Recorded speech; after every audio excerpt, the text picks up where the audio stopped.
नमस्कार दोस्तों, आपका स्वागत है हमारे YouTube channel teaching exam overload में।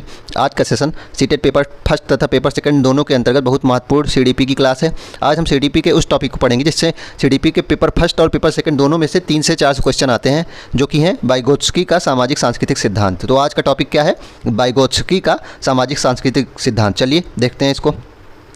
तो ये इसमें प्रथम बिंदु है कि ये रूसी मनोवैज्ञानिक थे। तो वाइगोत्स्की जो थे वो रूसी मनोवैज्ञानिक थे। यह प्रश्न तो बहुत ज़्यादा इंपॉर्टेंट नहीं है क्योंकि यह यूपी टेट का बहुत ही महत्वपूर्ण क्वेश्चन है, लेकिन सीटेट में चूंकि समझ आधारित प्रश्न ज़्यादा आते हैं इसलिए इंपॉर्टेंट नहीं है, लेकिन आपको पता होना चाहिए कि जो वाइगोत्स्की थे वह रूसी मनोवैज्ञानिक थे। अगला बिंदु है कि वाइगोत्स्की के अनुसार बच्चा अपने समाज व संस्कृति से अंतःक्रिया करके सीखता है। तो वाइगोत्स्की के अनुसार बच्चा अपने समाज व संस्कृति से अंतःक्रिया करके सीखता है, जैसे कि हमें किस प्रकार से खाना खाना है या हमें किस प्रकार से व्यवहार करना है, हम कौन सी भाषा बोलेंगे तथा हम किस प्रकार की भाषा बोलेंगे, या सब हम समाज से सीखते हैं, अर्थात अपने माता पिता या आसपास के वातावरण से सीखते हैं तथा उनसे अंतःक्रिया करके सीखते हैं। तो ये वही बता रहे थे कि बच्चा जो कुछ भी सीखता है वह संस्कृति अपने समाज व संस्कृति से अंतःक्रिया करके सीखता है, यानी सामाजिक अंतःक्रिया के बाद विकास होता है। तो इनके अनुसार पहले सामाजिक अंतःक्रिया होती है फिर विकास होता है। यह बहुत इंपॉर्टेंट बिंदु है जो पूछा ही जाता है कि पहले सामाजिक अंतःक्रिया होती है बाद में विकास होता है। या किसके द्वारा कथन है? तो यह वाइगोत्स्की का कथन है कि सामाजिक अंतःक्रिया पहले होती है बाद में विकास होता है। अगला बिंदु है कि पियाजे के विपरीत इन्होंने अपनी थ्योरी दी। यह बहुत महत्वपूर्ण बिंदु है कि वाइगोत्स्की ने पियाजे के विपरीत अपनी थ्योरी दी, क्योंकि सीटेट में जो कुछ भी प्रश्न लगभग बनते हैं वाइगोत्स्की और पियाजे के अंतर से ही पूछे जाते हैं।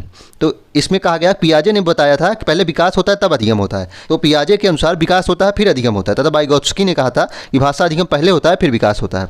चलिए अगला बिंदु देखते हैं। अगला बिंदु है ZPD, zone of proximal development. ZPD का फुल फॉर्म क्या है? Zone of proximal development. तो इसका मतलब है कि वास्तविक विकास तथा संभावित विकास का अंतर जेडपीडी कहलाता है। मान लीजिए कि अभी आप मॉक टेस्ट आदि लगा रहे हैं और आपके सीटेट पेपर फर्स्ट में 80 नंबर बन रहे हैं, तथा आप उसके बाद हमारी कोचिंग को ज्वाइन करते हैं तथा आप हमारी क्लासेस को लगातार देखते रहते हैं, तथा 10-15 दिन बाद फिर आप मॉक टेस्ट लगाने गए या आपने सीटेट का जब पेपर देने गए तब आपका नंबर 140 आया। तो इन दोनों का जो अंतर आया वो 80 और 140 के बीच का जो अंतर आता है उसे जेडपीडी कहते हैं। तो जेडपीडी क्या है? वास्तविक विकास तथा संभावित विकास का अंतर। चलिए अगला बिंदु देखते हैं। अगला बिंदु है कि प्रॉक्सिमल किसे कहते हैं? प्रॉक्सिमल एक शब्द आया था जो जोन ऑफ प्रॉक्सिमल डेवलपमेंट। तो इसमें प्रश्न बन भी सकता है कि प्रॉक्सिमल का अर्थ क्या होता है? तो प्रॉक्सिमल का अर्थ होता है ऊपर का लेवल।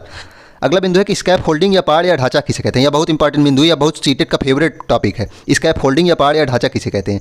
तो वयस्कों द्वारा दी गई टेम्परेरी हेल्प या गाइडेंस को स्कैप होल्डिंग या पहाड़ या ढांचा कहते हैं। तो बड़ों आदि को द्वारा जो टेम्परेरी हेल्प दी जाती है, कुछ समय के लिए हेल्प या गाइडेंस दी जाती है, उसे पहाड़ या ढांचा या स्कैप होल्डिंग कहते हैं। जैसे कि हम साइकिल सीखने के लिए जब शुरू में सीखने लगते हैं तो पहले आपके माता पिता पीछे से पकड़े रहते हैं, पर धीरे धीरे जैसे जैसे हम चलाना सीख लेते हैं तो वह छोड़ देते हैं, तो वह स्कैप होल्डिंग होती है। वह साइकिल सिखाने के लिए स्कैप होल्डिंग होती है। तो स्कैप होल्डिंग क्या होती है? वयस्कों द्वारा दी गई टेम्परेरी हेल्प या गाइडेंस। अगला बिंदु क्या है कि एमकेओ क्या होता है? More knowledgeable other. यह प्रश्न बन सकता है कि एमकेओ क्या होता है? तो हमसे ज़्यादा ज्ञान रखने वाले कोई भी व्यक्ति को एमकेओ कहा जाता है, जैसे कि हमारे पेरेंट्स, हमारे टीचर्स आदि। तो एमकेओ किसे कहते हैं? हमसे ज़्यादा ज्ञान रखने वाले कोई भी व्यक्ति। जिस एमकेओ का फुल फॉर्म होता है मोर नॉलेजेबल अदर्स। अगला इसमें है कि इन भाषा पर वाइगोत्स्की के विचार। तो चलिए देखते हैं कि भाषा पर वाइगोत्स्की के विचार क्या थे। इनका पहला कथन था कि भाषा व चिंतन शुरू में अलग रहते हैं पर बाद में एक हो जाते हैं। यह इंपॉर्टेंट बिंदु है कि इन्होंने ही कहा था कि भाषा व चिंतन जो होता है शुरू में अलग अलग होता है। पहले भाषा का विकास होता है फिर चिंतन का धीरे धीरे विकास होता रहता है, पर बाद में ये दोनों एक हो जाते हैं। तथा अगला बिंदु इसमें है कि पहले भाषा आती है बाद में विचार आता है। यह इंपॉर्टेंट बिंदु है कि इन्होंने कहा है कि पहले भाषा आती है बाद में विचार आता है, जबकि पियाजे ने इनके विपरीत ठीक कहा है कि पहले विचार आता है फिर भाषा आती है। तो यह बहुत महत्वपूर्ण बिंदु है कि वाइगोत्स्की के अनुसार पहले भाषा आती है, पहले हम भाषा को सीखते हैं फिर धीरे धीरे उसके बाद हम विचार आदि करना सीखते हैं।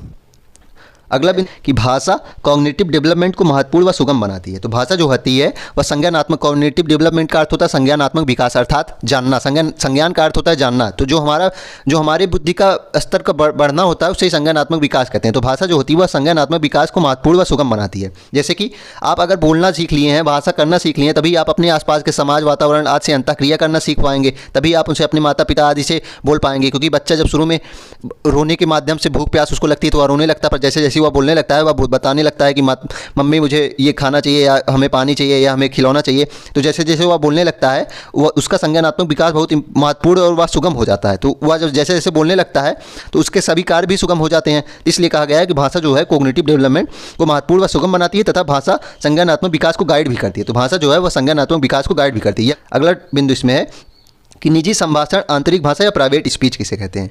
तो इसमें बच्चा अपने ही कार्यों को निर्देश देने के लिए भाषा का उपयोग करता है। तो जब बच्चा खुद से ही कुछ बातें करता है तो उसे ही निजी संभाषण, आंतरिक भाषा या प्राइवेट स्पीच कहते हैं। उदाहरण के लिए, मैच खेलने जाने से पहले मैं खुद से कहता हूँ कि मैं इतने छक्के मारूंगा, या कोई लड़की जब कपड़े प्रेस करते वक्त खुद से ही कुछ बोलती रहती है, तो वह सब इनर स्पीच या प्राइवेट स्पीच या निजी संभाषण या आंतरिक भाषा है। जैसे कि यह लड़की देखिए चित्र में, या शीशे में खड़ी होकर देख रही है और हंस रही है कि मैं कितनी सुंदर हूँ, ये खुद से ही बात कर रही है। शीशे को देख के अपने चेहरे को देखते खुद से ही बात कर रही है। तो ये जो ये खुद से बात करना होता है, यही है इनर स्पीच अर्थात निजी संभाषण या आंतरिक भाषा। तो जो बच्चे खुद से अपने कार्यों को निर्देश देने के लिए खुद से भाषा का प्रयोग करते हैं, उसे ही कहते हैं निजी संभाषण, आंतरिक भाषा या प्राइवेट स्पीच। चलिए अगला देखते हैं कि वाइगोत्स्की ने सीखने की प्रक्रिया में सांस्कृतिक उपकरण क्या होते हैं? जो सीखने की प्रक्रिया में मदद करते हैं हमें, जो हमारे संज्ञानात्मक विकास में मदद करते हैं, कुछ टूल्स, उन्हें सांस्कृतिक उपकरण कहा गया है। तो तथा सीटेट में 3 सांस्कृतिक उपकरण के बारे में बहुत प्रश्न बनता है कि मैप सांस्कृतिक उपकरण, मैप, चार्ट और लैंग्वेज। सबसे इंपॉर्टेंट तो लैंग्वेज है कि लैंग्वेज सांस्कृतिक उपकरण है कि नहीं, तो लैंग्वेज सांस्कृतिक उपकरण है। तो वाइगोत्स्की के अनुसार सीखने की प्रक्रिया में सांस्कृतिक उपकरण जैसे मैप, चार्ट, लैंग्वेज तथा कैलकुलेटर आदि के महत्व पर इन्होंने जोर दिया है। अगला इंपॉर्टेंट बिंदु है कि कल्चरल टूल्स जैसे कि मैप, लैंग्वेज, कैलकुलेटर आदि वाइगोत्स्की के सिद्धांत से आधारित है। यह प्रश्न बनता है, हर बार प्रश्न यह बनता है कि कल्चरल टूल्स किसके सिद्धांत पर आधारित है, तो वह वाइगोत्स्की के सिद्धांत से संबंधित है। तथा इसको याद करने की मैं एक ट्रिक बनाया हूँ कि बाई, कृति, गोकरण, इसको याद, इस शब्द को अगर याद कर लिया तो बाई व गो से वाइगोत्स्की तथा कृति व करण से सांस्कृतिक उपकरण हो जाएगा। तो वाइगोत्स्की से संबंधित है सांस्कृतिक उपकरण की थ्योरी। यह इंपॉर्टेंट बिंदु, यह प्रश्न बनता है, इसको बहुत महत्वपूर्ण है कि सांस्कृतिक उपकरण की थ्योरी किससे संबंधित है, तो वाइगोत्स्की के सामाजिक सांस्कृतिक सिद्धांत से संबंधित है। अगला बिंदु इसमें है कि पियाजे व वाइगोत्स्की दोनों ने सीखने में पैसिव प्रोसेस से एक्टिव प्रोसेस पर ज़्यादा करने का जोर दिया है। तो पियाजे व वाइगोत्स्की ने दोनों ने सीखने में एक्टिव प्रोसेस पर ज़्यादा जोर दिया, अर्थात खुद क्रिया करके एक्टिव होकर, सक्रिय होकर सीखने पर ज़्यादा जोर दिया इन दोनों ने। तो यह भी प्रश्न बन सकता है क्योंकि पियाजे व वाइगोत्स्की ज़्यादातर सिद्धांत पे अलग अलग विचार थे, अर्थात विपरीतधारी थे, विपरीत विचार के थे। ये दोनों अपने सिद्धांतों में अक्सर थे, लेकिन इस बात पर इन्होंने सहमति जताई थी कि दोनों में सीखने में एक्टिव प्रोसेस पर ज़्यादा जोर देते थे, अर्थात सीखना जो है वह सक्रियता से ही किया जा सकते, सक्रिय होकर ज़्यादा अच्छे सीख सकते हैं।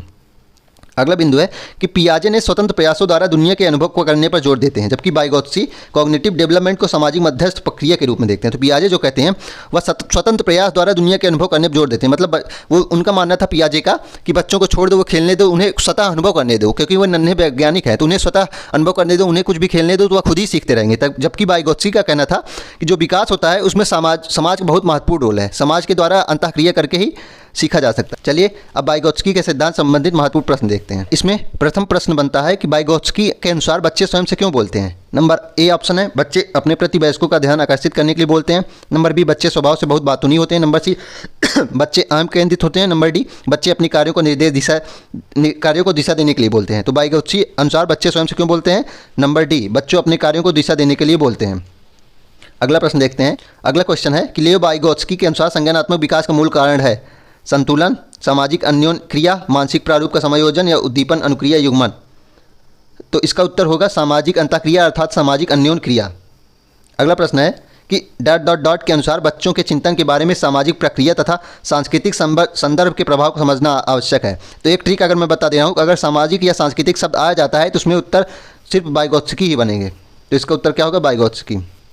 अगला प्रश्न है, पियाजे ने विकास को नियंत्रित करने वाले जैविक कारकों को महत्व दिया, जबकि वाइगोत्स्की ने इसके महत्व का कारण बताया है चिंतन प्रक्रिया, सामाजिक संकल्प, भौतिक कारक, पर्यावरण कारक। तो उन्होंने क्या बताया था? महत्व समाज संपर्क। अगला प्रश्न है कि जब वयस्क सहयोग से सामंजस्य कर लेते हैं तो वे बच्चों के वर्तमान स्तर के प्रदर्शन को संभावित क्षमता के स्तर के प्रदर्शन की तरफ प्रगति क्रम को सुगम बनाते हैं। उसे क्या कहा जाता है? तो उसे कहा जाता है समीपस्थ विकास का क्षेत्र या जोन ऑफ प्रॉक्सिमल डेवलपमेंट। अगला प्रश्न है कि वाइगोत्स्की की सामाजिक सांस्कृतिक सिद्धांत के अनुसार नंबर ए, संस्कृति और भाषा संज्ञानात्मक विकास में महत्वपूर्ण भूमिका निभाते हैं। बच्चे अलग अलग क्षेत्र में चिंतन करते हैं और वे पूर्ण परिप्रेक्ष्य नहीं लेते हैं। यदि निम्न आयु पर अमूर्त सामग्री को प्रस्तुत किया जाए तो बच्चे अमूर्त तरीके से चिंतन करते हैं। स्वनिर्देशित वाक सहयोग का निम्नतम स्तर। तो इसमें क्या होगा? संस्कृति और भाषा संज्ञानात्मक विकास में महत्वपूर्ण भूमिका निभाते हैं। तो वाइगोत्स्की के अनुसार संस्कृति और भाषा संज्ञानात्मक विकास में महत्वपूर्ण भूमिका निभाते हैं। अगला प्रश्न है कि लियो वाइगोत्स्की के अनुसार आधारभूत मानसिक क्षमताओं को मुख्य रूप से किसके द्वारा उच्चतर संज्ञानात्मक प्रक्रियाओं में बदला जा सकता है? नंबर एक ऑप्शन सामाजिक पारस्परिक क्रिया, नंबर बी उद्दीपन अनुक्रिया संबंध, नंबर सी अनुकूलन एवं संगठन, नंबर डी पुरस्कार एवं दंड। तो इसमें क्या होगा? किसके द्वारा बदला जा सकता है संज्ञानात्मक प्रक्रियाओं को उच्चतर रूप में? सामाजिक पारस्परिक क्रिया। अगला प्रश्न है, जॉन ऑफ प्रॉक्सिमल डेवलपमेंट का प्रत्यय दिया है, तो जॉन ऑफ प्रॉक्सिमल डेवलपमेंट का प्रत्यय किसने दिया? वाइगोत्स्की ने। चलिए आज का सेशन यहीं तक। कल हम किसी नए सेशन में किसी नए टॉपिक के साथ मिलेंगे। तब तक हमारे चैनल को लाइक करें, सब्सक्राइब करें। धन्यवाद।